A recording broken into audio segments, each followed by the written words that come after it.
مسجد نبوی کا صحن تھا اور ایک شخص کونے میں بیٹھ کے دعا مانگ رہا ہے. ذرا اس کے دعا کے لفظ سنیے. اللہم انی اسألک بانک انت اللہ. اے اللہ میں تجھ سے اس لیے مانگتا ہوں کہ تو میرا اللہ جو ہے. ذرا غور کیجیے. میرے والد گرامی فرماتے تھے کہ بیٹا باپ سے کہے کہ ابا جی میں آپ سے اس لیے مانگ رہا ہوں کہ آپ میرے ابو جو ہیں، تو باپ کو اپنا وجود بیچ کے بھی دینا پڑا تو اس کی ڈیمانڈ پوری کرے گا. جو اس نے لفظ ہی ایسا کہہ دیا کہ ابو میں آپ سے اس لیے مانگ رہا ہوں کہ آپ میرے ابو جو ہیں، تو میں نے آپ سے ہی مانگنا ہے. تو بندہ کیا کہہ رہا ہے؟ اللہم انی اسألک بانک انت اللہ. اللہ میں تجھ سے اس لیے مانگ رہا ہوں کہ تو میرا اللہ جو ہے. لا الہ الا انت، تیرے علاوہ کوئی ہے بھی تو نہیں. انت الاحد الصمد الذی لم یلد ولم یولد. تو ایک ہی ہے، واحد ہے، اور کوئی ہے ہی نہیں جس در پہ جاؤں. کوئی چوکھٹ نہیں ہے جہاں دامن پساروں، کوئی دہلیز ہی نہیں ہے جہاں جھولی پھیلاؤں. تو بے نیاز ہے، اور تجھے نہ کسی نے جنم دیا اور نہ تو نے کسی کو جنم دیا. مالک میں تیرے حضور دعا کر رہا ہوں. یہ وہ دعا کر رہا تھا کہ میرے حضور نے سن لی. تو ایک صحابی کو فرمایا کہ یہ جو دعا کر رہا اب جو مانگے گا اللہ عطا کرے گا.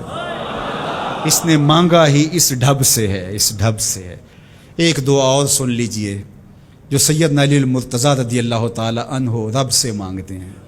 اللہ اکبر. مجھے تو آج سارا دن اس دعا نے نحال کیے رکھا. یہ دعا مانگتے ہیں تو عجیب کیفیت ہوتی ہے. یا سریع الرضا اغفر لمن لا یملک الا الدعاء.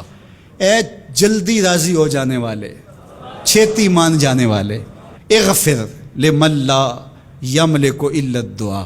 اسے معاف کر دے جس کے پاس دعا کے علاوہ سہارا ہی کوئی نہیں، جس کے پاس دعا کے علاوہ کچھ ہے ہی نہیں جو پیش کر سکے. التجا ہی کر سکتا ہے، ترلا ہی کر سکتا ہے، منت ہی کر سکتا ہے. منتوں اور ترلوں کے علاوہ جس کے پاس کچھ نہیں ہے، اے جلدی مان جانے والے اس کی مغفرت کر دے، اس کو بخش دے.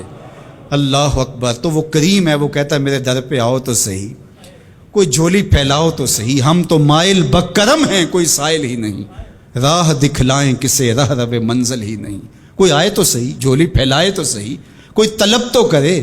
دنیا والوں سے مانگیں تو ناراض ہوتے ہیں، اللہ سے نہ مانگیں تو ناراض ہوتا ہے. اللہ کہتا ہے مجھ سے نہ مانگو گے تو پھر کس در پہ جاؤ گے؟ قل ما یعبؤ بکم ربی لولا دعاؤکم. اگر تم نہیں مانگو گے تو پھر وہ بھی پرواہ نہیں کرے گا.